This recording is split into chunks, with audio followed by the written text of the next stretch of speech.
Kahit tayo mga busy, huwag tayo makalimot sa ating sa ating Panginoon, mga sisi.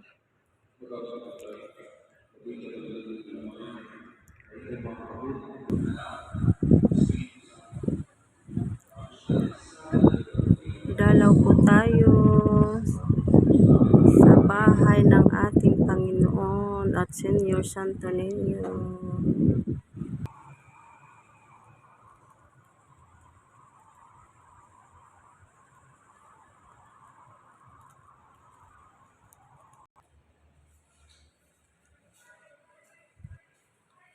Senyor Santo Niño, secret tayo ng prayer. Secret prayer po tayo.